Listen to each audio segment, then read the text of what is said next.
So, where are we headed regarding accountability for Donald Trump's criminal conduct?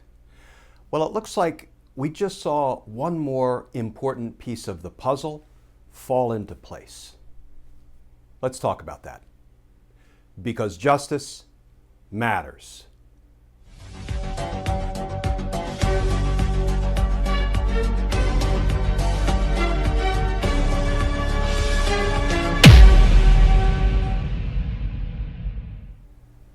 Hey all, Glenn Kirshner here. So all of the recent revelations about Donald Trump's efforts to corruptly overturn the election results make it a lock, make it inevitable that the Department of Justice will criminally investigate Donald Trump and, I maintain, criminally indict Donald Trump. Did you see the recent article in the Washington Post authored by Barb McQuade, Joyce, Vance, and Lawrence Tribe? Barb McQuade, former United States Attorney, Joyce Vance, former United States Attorney, and Lawrence Tribe, Harvard Law professor. Friends, that's a lot of brain power. That's a lot of experience. That's a lot of dedication to the rule of law. Here's how the article authored by those three individuals starts. Headline: Here's a roadmap for the Justice Department to follow in investigating Trump. And the article begins, as evidence of Donald Trump's efforts to overturn the 2020 election mounts, the time has come for the Justice Department to begin, if it hasn't already, and I'm betting it has, to begin, if it hasn't already, a criminal investigation of the former president's dangerous course of conduct. Attorney General Merrick Garland has worked to restore the badly frayed public trust in a nonpartisan Department of Justice. But failing to investigate, just to demonstrate objectivity, would itself be a political decision and a grave mistake. If we are to maintain our democracy and respect for the rule of law, efforts to overturn a fair election simply cannot be tolerated, and Trump's conduct must be investigated. And that article continues, the publicly known facts suffice to open an investigation now. They include Trump's demand that Georgia's Secretary of State Brad Raffensperger find 11,780 votes to declare he won that state's election. Trump's pressure on acting Attorney General Jeffrey Rosen as well as Vice President Mike Pence to advance the big lie that the election was stolen. The recently revealed phone call in which Trump directed Rosen to just say the election was corrupt and leave the rest to me.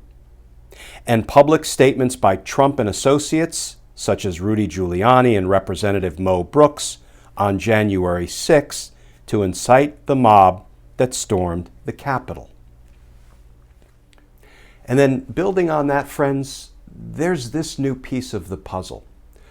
Politico just reported that the Oversight Committee, the House Oversight Committee, had scheduled some interviews for the DOJ officials that Donald Trump tried to, corruptly convince to lie about the election's results. And the Oversight Committee abruptly postponed those interviews.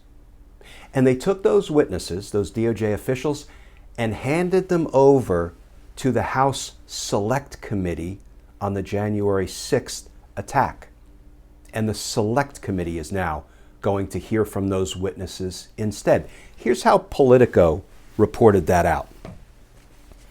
Headline: January 6th Select Panel takes over House probe of Trump DOJ. And that article reads in part, a key House committee has postponed multiple scheduled witness interviews about Donald Trump's final days in office, handing them off to the Select Panel investigating the January 6th Capitol attack. An Oversight Committee Chair, Representative Carolyn Maloney, said the following, quote, As the Oversight Committee continues its crucial oversight work, we look forward to the Select Committee fully exposing the former president's unconstitutional attacks on our democracy and attempts to stay in power after the American people voted him out of office. So what do we make of the fact that the Oversight Committee, which rightfully has oversight responsibilities of the Department of Justice, abruptly postponed those witness interviews and instead they handed all those witnesses over to the Select Committee? Well, it means that we could probably rename the Select Committee on January 6th something like the Select Committee on Presidential Crimes, or maybe just call it the Presidential Crimes Commission or the Trump Crimes Commission.